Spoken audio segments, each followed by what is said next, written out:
What's up, freaks and geeks? I love the fall. I love the colors changing, the autumn breeze, the campfires, the whole 9 yards. And horror and the autumn go together like peanut butter and jelly. So no spooky season would be complete without going through the list of the top autumnal horror movies of all time. We start off our list with 1993's Hocus Pocus. Now, I understand that this is not a horror film in the strictest sense, but Hocus Pocus has earned its spot as a seasonal classic thanks to its infectious Halloween spirit. Salem in the fall, which is beautiful, trust me, I've been there, becomes the perfect playground for this family friendly tale of witches resurrected to wreak havoc on All Hallows Eve. Sometimes Halloween is just meant to be fun. Pumpkins line the streets, leaves scatter in the wind and the air, practically smells like cider and bonfires. The movie balances its whimsy with just enough darkness. Children in peril, a black flame candle lit at midnight, that it never loses sight of Halloween's eerie roots. The Sanderson sisters themselves feel like avatars of the season. Bette Midler, Kathy Najimy, and Sarah Jessica Parker bring cartoonish menace and camp to the roles. They embody both the fun and the fright of October. I mean, y'all, they are witches that are literally trying to take the life essence from kids. Watching Hocus Pocus in the fall, it's like stepping into a community haunted hayride or a pumpkin patch attraction. It's playful, it's festive, but still touched by the shadows. It's the kind of film that reminds us that Halloween isn't just about horror, it's about atmosphere, it's about ritual, and it's about the shared joy of gathering around the spooky. Now, with our next entry, if Halloween itself is about the ritual, then 2014's The Houses October Built explores the darker side of those rituals, specifically the obsession with haunted house attractions that pop up every year. Shot in a found footage style, the movie follows a group of friends traveling across America to document the most extreme haunts that they can find. At first, it's playful, filled with the kind of giddy excitement that we all have with hayrides and jump scares. But just as the journey continues, the line between performance and reality begins to blur. What makes this film such a staple of autumnal horror is its authenticity. A lot of the footage was actually shot in real haunted house attractions. It captures that electric atmosphere of dark October nights. Neon lights reflecting off fog machines, costumed actors leaping from the dark, and the thrill of being scared in what you think is a safe environment. But slowly dismantling that safety, the film asks, why do we seek these experiences in the first place? It taps into the primal fear that maybe, just maybe, when the masks come off, the real monsters are still there. Building on that haunted attraction premise, Hell House LLC goes even deeper into the terror of seasonal scares. It's presented in a mockumentary style. The movie investigates a tragedy that occurred at the grand opening of a haunted house set inside an abandoned hotel. From the very start, the film is infused with autumn atmosphere, rustling leaves, the distant glow of Halloween lights, and the hushed anticipation of a community preparing for the big night. But once the attractions crew begins setting up inside the dilapidated Abaddon Hotel, the real nightmare begins. What sets Hell House LLC apart is its patience. It takes its time. The scares aren't constant, but when they come, they are unforgettable. Particularly the use of mannequins, clowns, staples of Halloween haunts, twisted into something that is profoundly unsettling. How many of us have looked closely at a mannequin, at a prop in a haunted attraction and asked, did that just move? Is that watching me? But what if it did? What if it was? By grounding its horror in the familiar aesthetics of October, the film turns comforting seasonal imagery into a source of dread. It's the rare found footage film that feels both intimate and expansive, giving us a terrifying glimpse into how easily fun seasonal rituals can collapse into full-blown terror. I know firsthand that this film was shot in the Northeast in the fall. So it captures the home of standard stereotypical fall. I actually had a chance to see the last one that just came out in theaters, and the director was there. Met him, very nice guy. This is a series that started off as a Shudder exclusive and has become so much more. Next up, we have 2007's Trick or Treat. Few films celebrate Halloween as fully and unapologetically as Trick or Treat does. Structured as an anthology, the movie tells interconnected stories all unfolding on the same October night. From werewolves lurking in the woods to a vengeful spirit punishing those who disrespect the Halloween traditions. The film weaves a tapestry of autumnal horror. Every frame is dripping with seasonal imagery, with jack-o'-lanterns glowing on porches, costumes spilling out onto crowded streets, and the warm orange glow of small town festivities. At its heart, the film is about respecting the rituals of Halloween, whether it's leaving out candy, carving pumpkins, or honoring the dead. Trick or Treat suggests the season has rules, and breaking them invites consequences. The character of Sam, the childlike, pumpkin-headed enforcer of these traditions, has become a modern Halloween icon. Watching Trick or Treat feels like sinking into the very soul of October. If you were raised on shows like The Outer Limits, Twilight Zone, or Tales from the Crypt, this anthology movie is for you. Next up, we have another movie that isn't explicitly tied to Halloween in The Blair Witch Project. It captures the bleak, bone-deep chill of late October better than almost any other film. Its handheld camera work and raw performance give the story a documentary realism, plunging viewers into the Maryland woods in the fall, alongside the doomed student filmmakers. The setting is pure autumn. Trees stripped of leaves, the forest floor littered with brown and orange decay, skies perpetually overcast. The film's horror comes not from gore or monsters, but from atmosphere. The sounds of twigs snapping in the dark, the sight of strange stick figures hanging in the trees. These are the kinds of primal fears that we associate with wandering too far into the autumn woods. It's a story of being swallowed by the season, quite literally, of becoming lost in the thinning veil between the known and the unknown. Watching it in the fall feels like a warning. Step too far into those shadows, and the season might not let you go. I understand it is in vogue to say that you had to be there for this one. And in a lot of ways, the marketing campaign lit the world on fire. But I encourage you, give this one another look. Put yourself in their shoes and allow yourself to be swept up in the season. Next up, we have 1999's Sleepy Hollow. Tim Burton's Sleepy Hollow is in many ways the perfect gothic fairy tale for autumn. Loosely adapted from Washington Irving's story, the film follows Ichabod Crane as he investigates a series of decapitations in a mist-shrouded village. From its very first frames, the movie is soaked in atmosphere. Twisted trees, fog-draped fields, and the ever-present menace of the Headless Horseman. It is a world where the harvest has rotted, where the air is perpetually chilled, and where autumn feels eternal. What makes Sleepy Hollow such a seasonal classic is its blending of folklore and horror. The horseman itself is the embodiment of autumn's darker side, a figure born from war, tied to the harvest cycle and forever haunting the border between life and death.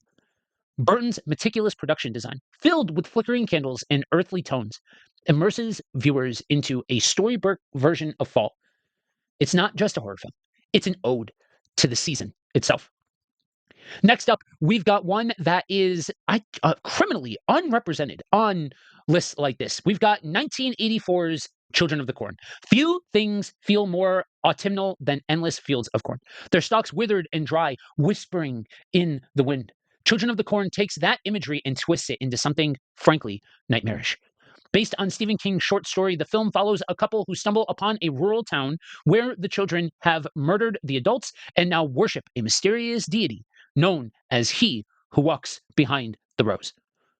A lot can be said about Stephen King and his legacy within horror. He's one of those figures that you either love or hate. I really think one of the things that he captures possibly better than anyone else, but certainly in the upper echelon, is that small town feel, that suffocating feel that this pocket of space that you are in has you, and you will have to fight to get out. The setting is everything. The empty streets, the harvest rituals, the rustling cornfields. It all feels tied to the season of dying crops and harvest festivals gone horrifically wrong. The film plays on the unease of rural isolation, turning the heartland into a place where autumn's bounty has curdled into horror. Watching it in the fall feels like a reminder that not all harvests are meant to be celebrated. Some are offerings, and some reap only death. Now, we go from one that is criminally underrated to, in a lot of ways, the very heartbeat of the season with 1978's Halloween. Few films embody the spirit of autumn quite like John Carpenter's classic. From its beginning frames, the movie is steeped in that October atmosphere. Dead leaves blowing across suburban streets, kids in costumes running from house to house, and the ever-present glow of jack-o'-lanterns in windows. But beyond the iconography, Halloween taps into this strange mix of comfort and unease that defines the fall season. It's a time of tradition, trick or treating, harvest festivals, but also it's a reminder that the darkness is coming, that the days are getting shorter, that the summer is gone, and that the world is about to turn cold. Michael Myers himself feels like an extension of that seasonal shift, silent, inevitable, unstoppable, like the coming winter. And what makes Halloween such a perfect fall film isn't just its setting, it's the mood. Carpenter's synth score is sharp and minimal, echoing the crisp air of October nights. The film's pacing mirrors the experience of Halloween itself, starting slow, familiar, then escalating into full-blown terror once the sun sets. Watching it in autumn feels like aligning yourself with the season, setting the shadows of suburbia into something so much more.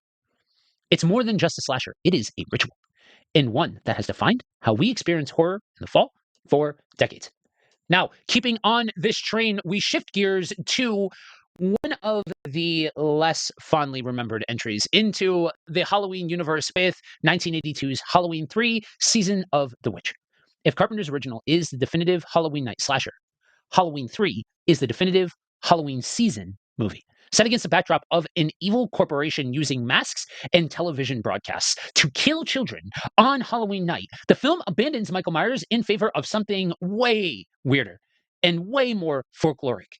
And that's part of why I love it. Dare I say, it taps even deeper into the autumnal vibes. Where Halloween distilled October suburbia, Halloween 3 leans into the pagan undertones of the holiday.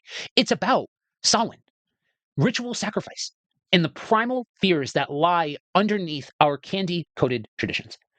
The film is drenched in seasonal imagery. Orange and black color schemes, creepy jingles that worm their way into your very brain and soul, and masks that feel like they were plucked straight out of a local costume shop in late October.